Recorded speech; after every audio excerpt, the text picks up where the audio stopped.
Welcome to Nationwide News on the network service of the NTA. I am Nolene Ebel-Ame with the news. An American multinational payment card services corporation has updated Vice President Kashim Shettima on plans to site data center infrastructure in Nigeria. This is in addition to its investment of more than $1 billion in the country, including a technological partnership to foster digital payment solutions, a $200 million investment package, and a partnership with Thrive Agric to empower smallholder farmers and enhance food security in Nigeria. State House correspondent Abdurrahman Jibrila reports that Vice President Kashim Shettima assured the US-based corporation team that the patronage and partnership with Nigerian government will continue to grow by leaps and bounds. He applauded them for investing in Thrive Agriculture, noting that the administration of President Tinubu is quite passionate about repositioning the agriculture sector, which is one of the primes in the administration's 8-point agenda. Tinubu is really keen on repositioning the agriculture industry here. And we have to embrace technology. We have to embrace modernization. If we want to improve on agriculture, we have to embrace modernity. Improved agricultural prices, improved seeds, fertilization, intermediate technology, and Tribe Agriculture is a company that has focused on food security. The Nigerian Vice President urged them to also invest in the Outsource to Nigeria initiative of the federal government to help facilitate access to finance for the creative sector to boost the nation's digital and creative economy. Andrew Torre, who led the delegation, said the plan to site the data center infrastructure is aimed at bringing new technologies into the Nigerian market that would bolster the nation's growing digital economy. To judiciary now, the trial of the leader of the proscribed indigenous people of Biafra, Nnamdi Kanu, has commenced afresh before the Federal High Court in Abuja. Kanu appeared before Justice James Omotosho as a defendant in a terrorism charge case. Judiciary correspondent Austin Naibe reports. At the resumed hearing before Justice James Omotosho, the defendant, Nnamdi Kanu, pleaded not guilty to the 7-count charge. Upon the commencement of proceeding, the defense team led by the former Attorney General of the Federation and Minister of Justice, Kanu Agabi, Senior Advocate of Nigeria, on behalf of Kanu, tendered apology to the court. The prosecution counsel, Adegboyega Awomolo, Senior Advocate of Nigeria, and his lawyer for the way he behaved when he last appeared before Justice Binta Mutala Nyako. He has done the right thing. The apology is given to the court, to the prosecution, even to the defense team. What we seek is the good and the unity of the nation, the peace of the nation. He then proceeded to enter his plea of not guilty to the 7-count charge bordering on terrorism. After taking his plea, Justice Omotosho expressed his willingness to expedite hearing of the matter within a short possible time and therefore adjourned the case to 29 March and 5th of May 2025 for hearing, as both the prosecution and the defendant have expressed their readiness for trial. Justice James Omotosho is the 4th judicial officer to handle the matter of Nnamdi Kanu since his trial commenced 10 years ago. Friday proceeding was witnessed by representatives at the National Assembly from the defendant's constituency. From the Federal High Court, Abuja, Austin Anyebe, NT News. Still on court proceedings, the Supreme Court has nullified the verdicts of both the Court of Appeal and Federal High Court, which sacked Senator Samuel Anyanwu as National Secretary of the People's Democratic Party, PDP.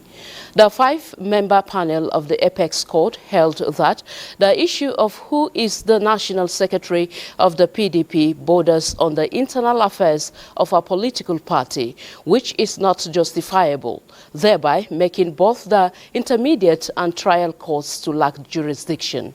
Justice Jamilu Tukur, who delivered the lead judgment of the Apex Court, consequently struck out the judgment of the trial court delivered in October 2024 and also set aside the majority judgment of the Court of Appeal, which had in December affirmed the sack of Anyanwu as PDP's National Secretary. In the light of this, the Supreme Court subsequently affirmed the minority judgment of the appellate court delivered by Justice Joseph Ewu Ekanem, which had nullified the judgment of the trial court on account of lack of jurisdiction. In addition, the Apex Court held that the plaintiff, Anyanwu Emmanuel, who initiated the suit at the trial court, lacked the necessary legal standing to do so, since he did not show how he was affected by who is the National Secretary of the PDP. Meanwhile, due to the special demands on members of the legal profession in Nigeria and everywhere else to be upright and painstaking in the course of their dealings with the rest of society, peculiar training on mastering the craft has become compulsory for them to stand out. In this report, Olabode Arewa takes a look at some elements needed for excellence within the legal profession. A closer look at the socio-economic environment of the world shows the primacy of innovation, creativity, and knowledge as necessary skill sets for anyone who will excel in his or her chosen profession or vocation. In Nigeria, records from the Council on Legal Education shows that over 160,000 legal practitioners are on the register in a country of about 250 million citizens. This throws up the need for professionals in the legal profession to stand out among peers, attract the best clientele, and come to grips with the crucial demands of modern-day legal practice. It is expected that the legal challenges being faced in our legal space will be x-rayed. The challenges faced by practitioners and court users will also be x-rayed.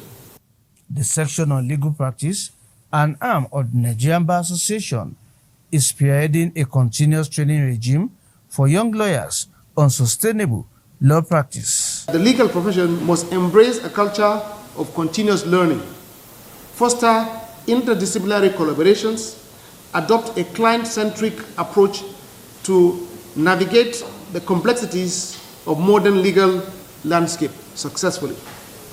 The NBA is prioritizing a mandatory but continuous development for members of the bar and the bench as part of their contributions to the society. In Abuja, Olabode Arewa, NTA News. Let's shift our attention to Rivers State now, where the acting governor of Cross River State, Peter Ode, has dissociated himself from the statement said to have been issued by the chairman, South-South Forum, opposing President Tinubu's suspension of Rivers State Governor Siminalayi Fubara and members of State House of Assembly while imposing state of emergency in Rivers State. In a statement signed by his press secretary, Fred Abuja says he was neither consulted nor his opinion sought before issuance of the statement. Hence, the position of the forum on the issue does not reflect the stance of the Cross River State government. The acting governor further affirms that the Cross River State government aligns with the decision of the president taken to ensure national security, peace and stability for greater good of democracy and national unity. He assures that Cross River State remains committed to upholding constitutional governance and will continue to collaborate with the federal government to ensure peace, security and stability across the country. In the meantime, the Inspector General of Police, Kayode Ebetokun, has ordered the immediate deployment of additional personnel and resources to Rivers State. This move is aimed at strengthening security, safeguarding lives and property, and protecting critical infrastructure across the state. A statement from the force confirms that the operation is being carried out in collaboration with the armed forces and other security agencies. The police chief reassures citizens that while individuals have the right to seek legal redress, any unlawful gatherings, protests or activities that threaten public peace will be met with the full force of the law. Meanwhile, the force says it remains committed to ensuring peace and stability. Residents are urged to remain law-abiding, report any suspicious activities, and go about their daily activities without fear. Security agencies stand ready to take decisive action against any attempts to disrupt order in Rivers State. In line with the renewed hope agenda on security, the federal government has commenced the revitalization of Defense Industries Corporation, DICON. In this report, defense correspondent highlights the implication on the ongoing drive to further secure the nation. A safe and secured environment is critical to the provision of dividends of democracy. This informs the present administration's decision to place premium in combating terrorism in the northeast, banditry in the northwest, and secessionist agitation in the south-south. To enhance the provision of arms and needed platforms, in November 2023, President Bola Tinubu signed the DICON Act to promote indigenous production of military hardware in line with the local content policy. To achieve this, the Defense Industries Corporation, DICON, is collaborating with a local firm for the production of military hardware. To enhance security in line with the DICON Act 2023 and also the President's renewed hope agenda on security. We will be assembling drones, unarmed aerial vehicles, unmanned aerial vehicles, 4x4 vehicles, 6x6 armored personnel carrier, and mine-resistant ambush-protected vehicles. With emphasis on local content, the firm says the initiative will cut capital flight by providing defense equipment, thereby promoting economic growth. Everything that we're going to produce here must be tropicalized to suit our own terrain. And it will be what our armed forces and other security agencies require. Nigerian border is porous. Immigration services need high-tech equipment to cover the vast borders we have in the country. This partnership will develop human capacity by employing the services of retired military personnel, youths, and produce unique platforms to combat specific threats. In Abuja, Ismail Musa, NTA News. Ministry of Steel Development is seeking to expand collaborations with the Ministry of Defense in the area of production of military hardware in Nigeria. Minister of Steel Development Shuaibu Abubakar Audu disclosed this to newsmen after an inspection tour of production facilities at the Defense Industries Corporation of Nigeria, DICON, in Kaduna. Ekene Ndulue reports. This production outfit manufactures about 20 million ammunitions annually and 2,500 rifles quarterly. But then, the raw materials for the production are mostly imported. That has been the story of the steel sector in the past 45 years, with Nigeria importing about 4 billion naira worth of steel annually. Minister of Steel Development says all that is changing under the new administration, and the partnership with Daikon will see the establishment of a military-industrial complex at Ajokuta. We want to produce and provide the steel raw materials locally. We're also having very high-level discussions and in the final phases of signing an MOU with Daikon, Ministry of Defense, and Ajokuta for production of military hardware, subject to Mr. President's approval. So with his visit today, we are hopeful that with the cooperation that's being developed, there's going to be prospects for Daikon to do better.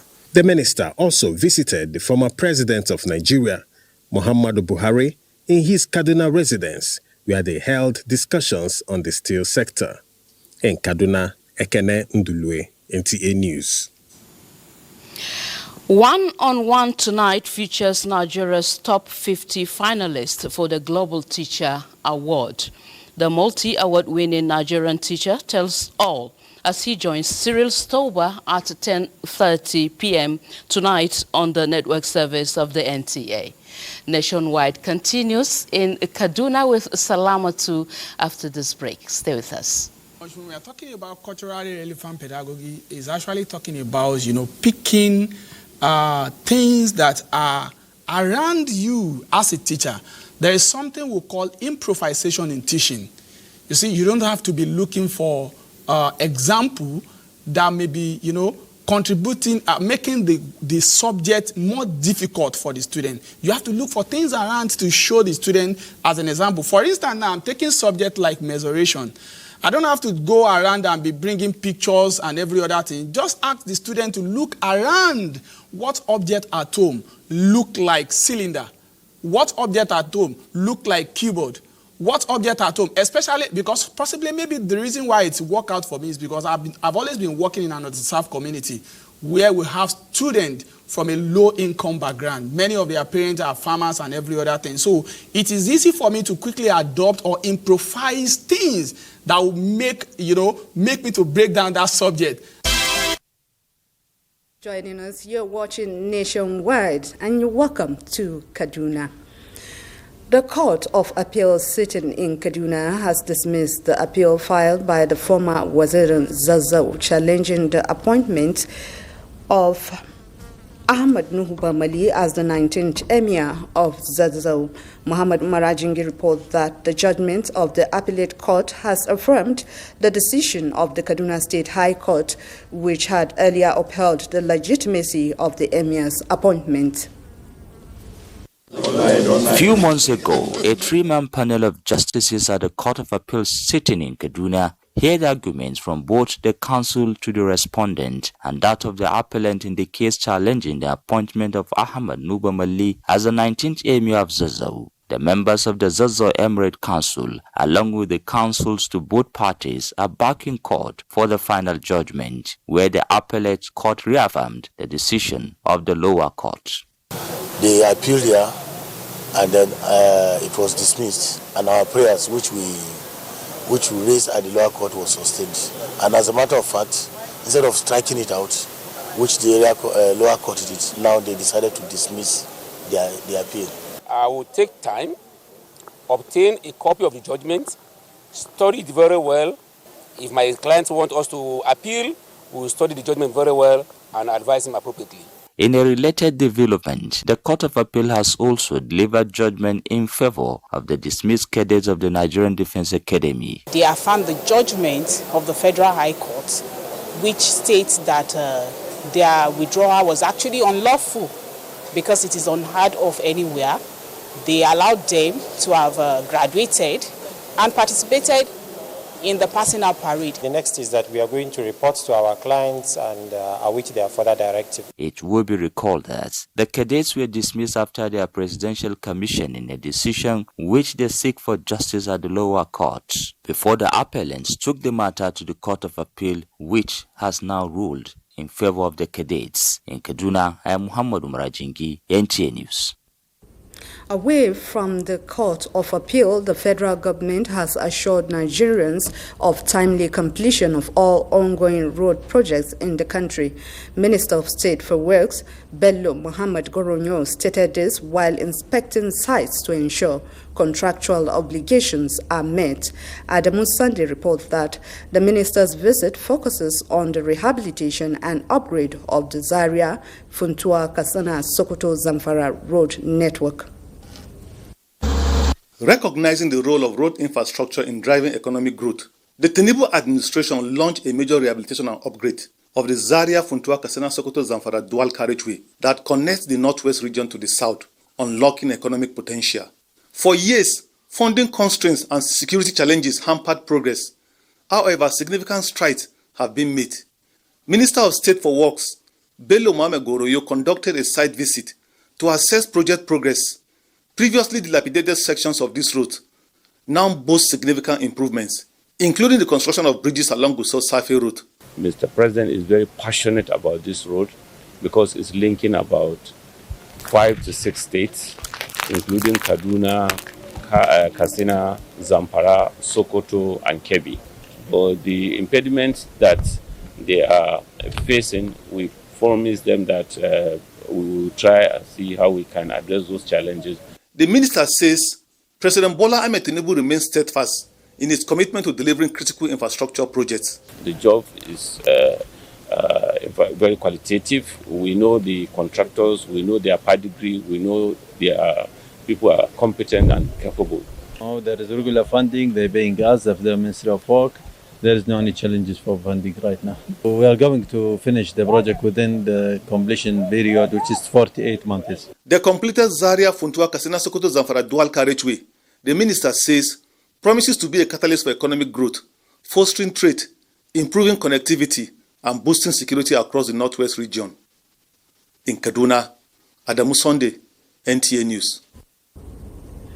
Adamu Sunday's report completes our package from Kaduna. Let's rejoin Norlin in our Abuja studio for more reports on Nationwide. Much Salamatu. The spate of accidents involving articulated vehicles has thrown up the safety of motorists and pedestrians. Citizens are suggesting restricted time of movement and the need for stricter regulations and enforcement on the movement of these massive trucks all over the country. Onome Okadibo reports. Articulated vehicles are a common sight on Nigerian roads. Motorists observe that they pose a significant threat to other road users as they are involved in a number of road crashes. So it's very, very bad. So as a road user, I'm a driver, as a road user, I prefer that this big vehicle or trailer lorry should get their own private time to operate. So if it means allocating certain time to certain type of vehicles, that's okay.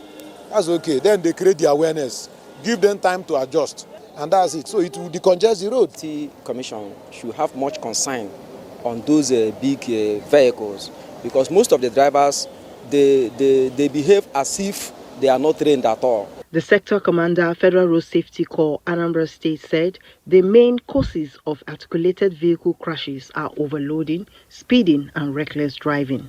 A majority of the accidents that we are seeing are accidents from vehicles that are owned singly by individuals.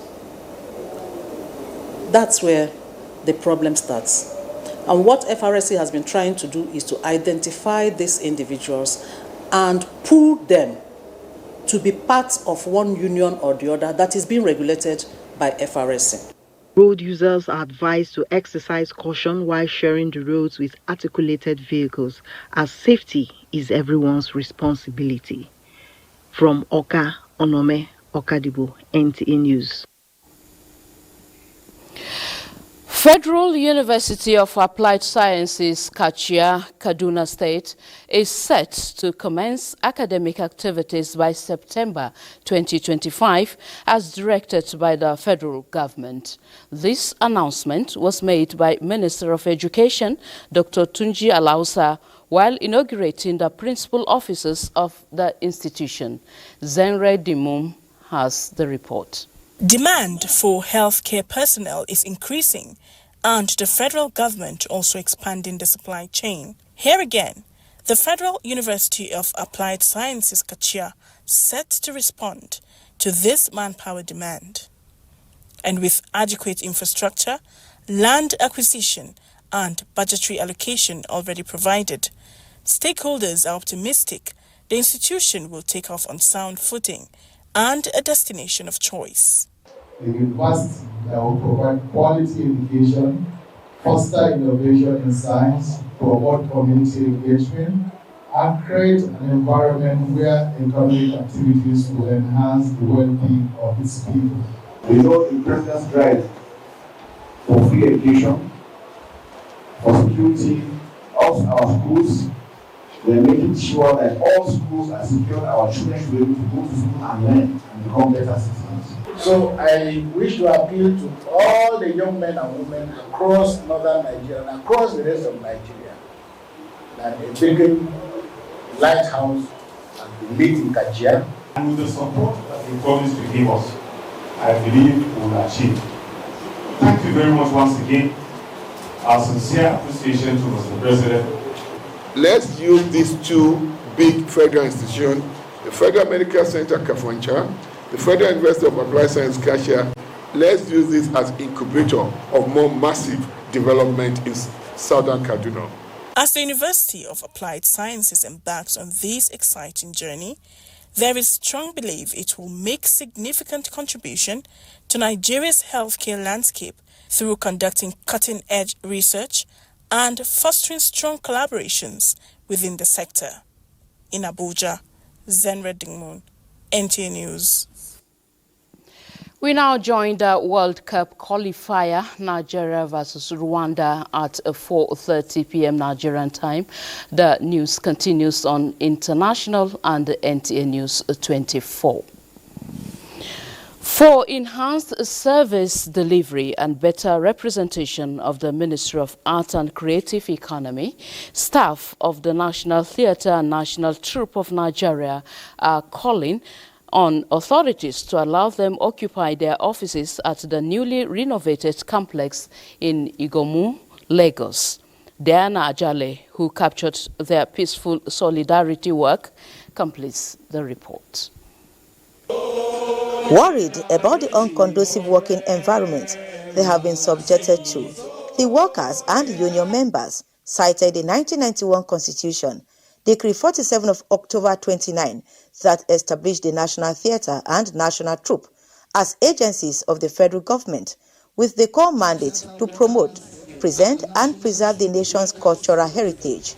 Since inception, both agencies have been among the occupants of the National Theatre carrying out their operations until early January 2021, when the workers were asked to quit their offices before the commencement of the renovation of the nation's monument in July 2021, without any provision or allocation of shelter elsewhere. During rainy season, most of the time, they stay under a beggy there, which is not even conducive at all. These are where our workers are seated and doing official job that is also generating income for the government. So we are pleading and we are calling on the federal government of Nigeria to please step in. People that always come to us, they see us as a staff, but now they cannot differentiate between us and people that are passing, moving around the premises. 6 months after the completion of the edifice, the union leaders say the staff are still operating under the tree within the National Theatre. We can't tell to the world that a national theatre of a great country, Nigeria, all the staff are working under trees, whereby we have a very beautiful structure on ground. However, the solidarity work by the Joint Unions Congress, comprising the Radio, Television, Theatre and Arts Workers Union of Nigeria, The Amalgamated Union of Public Corporations, Civil Service Technical and Recreational Services employees is to call on the authorities' attention to the worries of the workers. In Lagos, Diana Ajale, NTA News.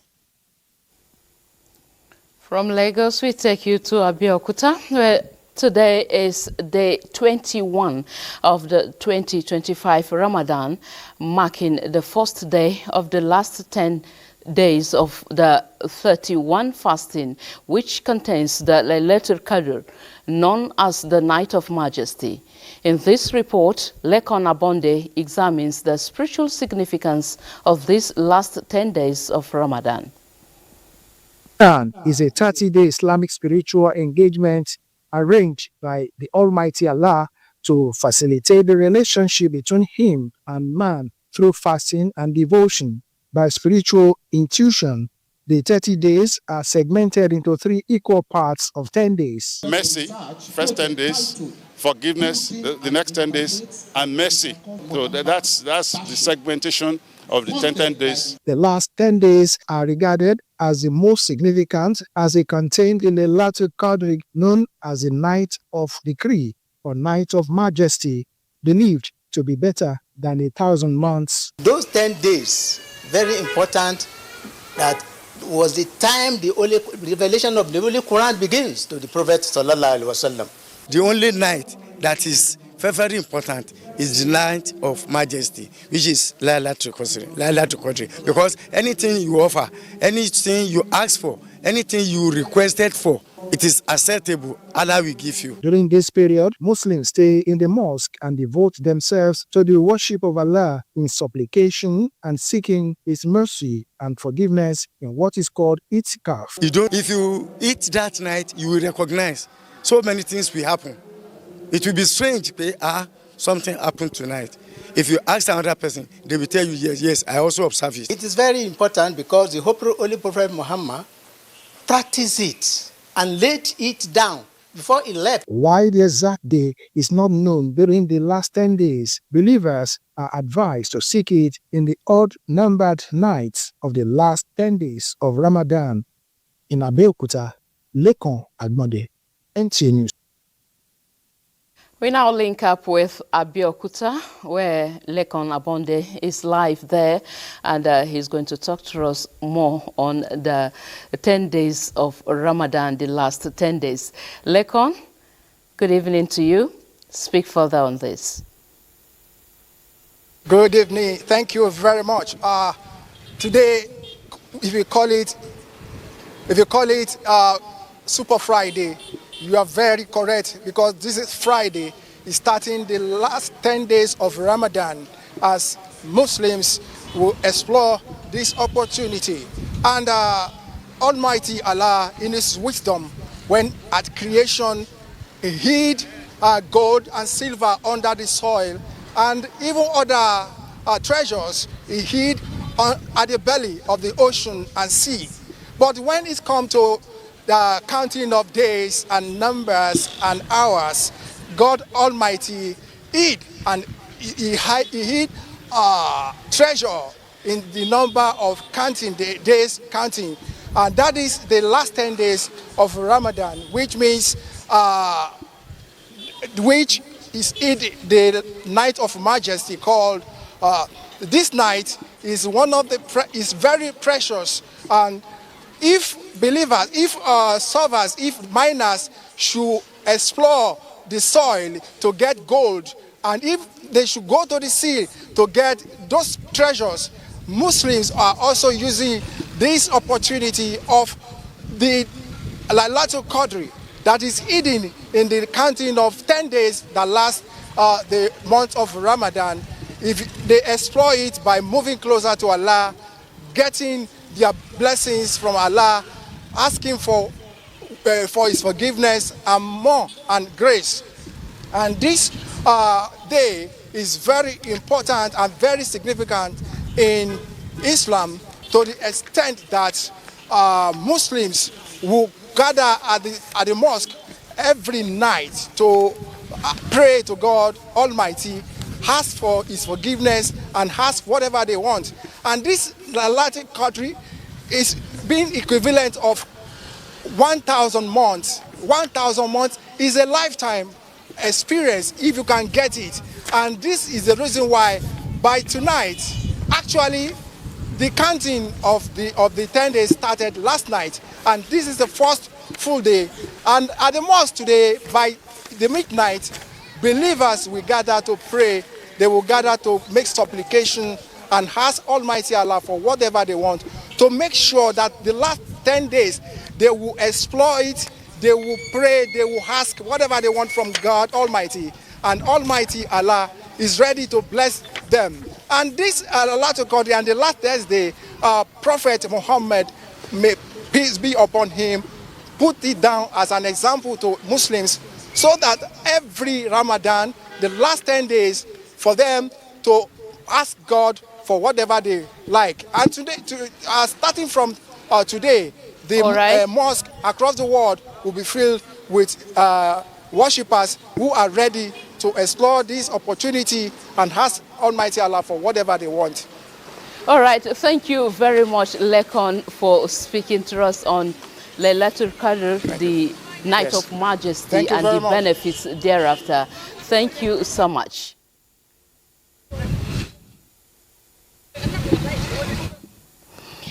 All right, talking health now. Survivors and victims of Wednesday Cairo truck crash and explosion who are currently receiving treatment in hospitals say they are fast recuperating from the different degrees of burns and injuries. Abdullahi Ajia has the latest update from the unfortunate incident that has claimed additional lives, leaving pains and agony in the lives of many. Gradually shifts away from the scene of the Cairo truck explosion. Some of the victims on their hospital beds still recount the ugly incident of the unfaithful day, which lingers in their minds. For them, life hasn't been the same, but thanking God for surviving. Very much fine now, comparing to the first day that I was brought here. Everything was like magic that day. The first day was totally traumatic. I managed to break the glass of the vehicle and I escaped through the broken glass. I've been having serious chest pain before and some injuries, a little burnt. For now, I'm okay. I'm fine. I'm feeling stronger. Although the hospital officials would not speak on camera, we gathered that treatment is going on unhindered. No better than when I came in. Because that day I wasn't myself. Hotness everywhere, but at least they are trying their best here. I've been brought here, bro. Like, as in, I don't feel myself. I don't think I'm going to die. But by the grace of God, I'm still alive. And thank God. The FCT Emergency Management Agency confirms 2 additional deaths. As of today, we have additional 2. That is making 10. One in Asokoro General Hospital and one in the National Hospital. Well, the other people are really, they are getting better. While some of the patients have footed their initial treatment bills, the FCT minister, in the meantime, in a statement by his media aide, has directed that all victims be treated free, as the administration will foot the expenses. In Abuja, Abdullahi Ajia, NTA News. Meanwhile, Minister of Federal Capital Territory Nyesom Wike has sympathized with victims of accident that occurred along Karo-Nyanya Road Wednesday evening.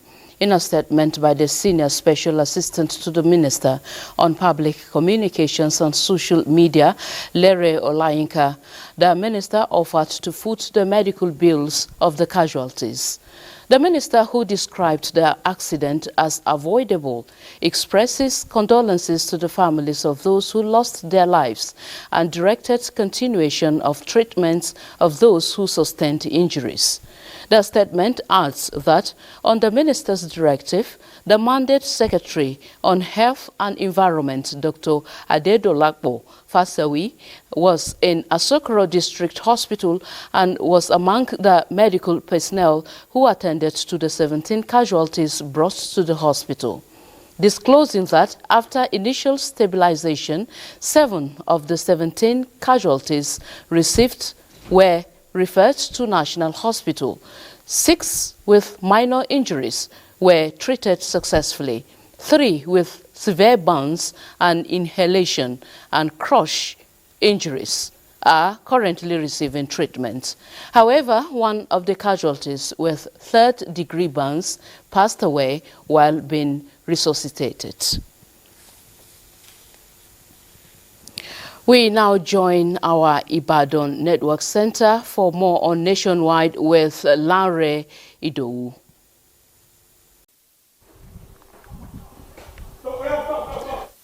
High Court sitting in Ibadan has dismissed the case against Naomi Shilekwola, Oriyomi Hamzat, and principal of Islamic High School, Basharun, involving the death of several children at a Christmas fun fair held at the Islamic High School, Basharun. Kehinde Omolosho completes the report.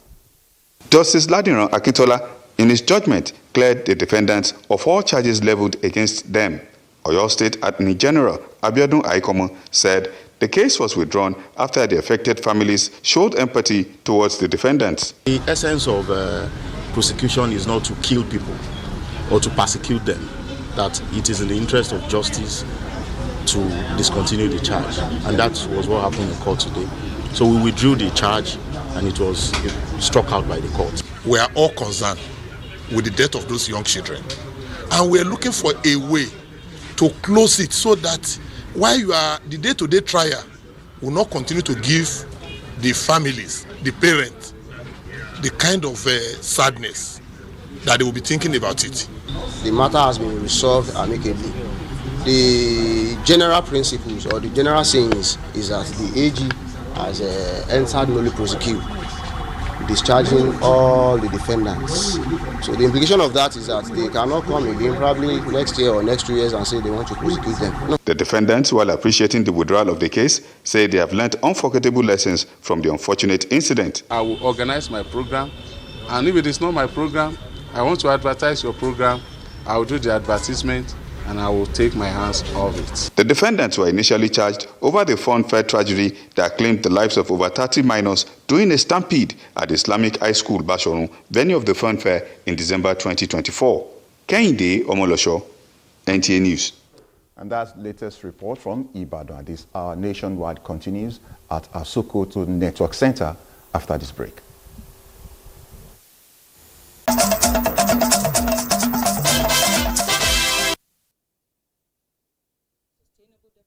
Of the state and country.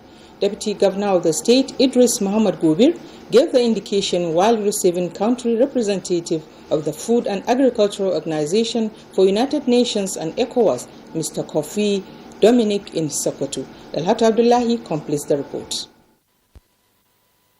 The National Social Investment Program, NSIP, was conceived by the federal government to, among other things, reduce poverty.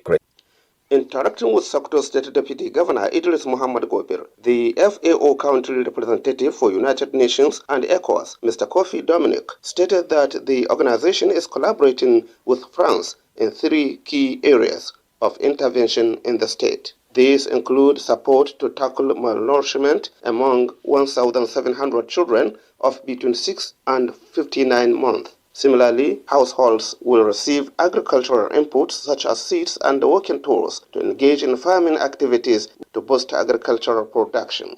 With the support of Ambassade de France, French Embassy in Nigeria, we are developing jointly with our agent sister WFP a program here in Sokoto. While welcoming the partnership, the Deputy Governor Idris Muhammad Gobir revealed that the current administration in the state is committed to achieving food security through policies and programs that empowers farmers to engage in irrigation farming, promotion of agro-processing under its 9-point SMART agenda. Sokoto State is open to partnerships that will enhance our capacity to achieve self-sufficiency in food productions. At the palace of Sultan Muhammad Sa'ad Abubakar, leader of the delegation, Mr. Dominic, intimated the Sultanate Council of their mission in the state. The Sultan, represented by Wazir in Sokoto, Professor Sambo Ali Junaid, expresses his backing for the program, believing that it will bring relief to many households by addressing food insecurity, poverty, and hunger in Northwest region and Nigeria at large. In Sokoto, Dalhatu Abdullahi, NTA News. And that's it from here. It's back to Nolin in Abuja. Thank you very much. President Bola Tinubu has been commended for taking a bond of 758 billion naira to offset all pension arrears and commitments. The Muslim Media Watch Group of Nigeria met the commendation in a press statement issued Friday, says the initiative will relieve federal pensioners of economic hardship. The group, however, warned that this new policy must be well monitored to prevent any sabotage by some pension fund administrators who have been accused of frustrating some pensioners who enrolled with them. The Muslim Media Watch Group therefore called for a holistic approach and efficient monitoring process by the Presidency and the National Pension Commission in solving pensioners' problems once and for all. The group also urged state governors across the Federation to emulate the federal government in this regard. Meanwhile, the federal government has been urged by the group to urgently consider amendment of relevant Administration of Criminal Justice Act to henceforth stipulate stringent punitive measures for economic crimes. Savicam Presidency has urged the National Health Insurance Authority, NHIA, to upscale its citizens' engagement strategy to ensure more Nigerians have access to quality health care through adequate insurance services. The National Coordinator and Chief Executive Officer of Savicam Presidency, Nnenna Akajemili, stated this while presenting performance evaluation report to the management of NHIA. Kenneth Nanim reports. Savicam Presidency had carried out a service delivery performance survey in 18 state offices of the National Health Insurance Authority, NHIA, across the country. Now Savicam is here to present its report. From the findings, the agency highlighted areas where the NHIA needs improvement, including the need to give timely attention to patients and other service off-takers, but praised efforts by NHIA to standardize timelines for payments and strategies for addressing other concerns.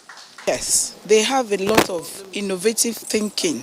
There's huge partnership, collaboration with the states, with other service providers. An example is what we find in Kano around the fistula, working to ensure that women who suffer this health challenge are being addressed and they are treated for free. Proactive steps being taken to expand coverage to ensure more Nigerians have access to healthcare, especially the vulnerable, increased tariffs and other measures, the DG NHA explained are some of the strategies deployed for achieving the desired result.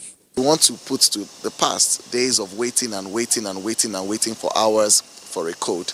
And so what we're saying is that if in 1 hour a facility does not get a code, go ahead and treat and inform the NHIA, because we'll verify that it's a valid thing. Both parties are on the same page regarding citizens' rights to adequate healthcare services. Kenneth Nanim, NTA News. And that concludes Nationwide today. Thank you so much for watching. I am Nolin Ebel Ame. Bye for now.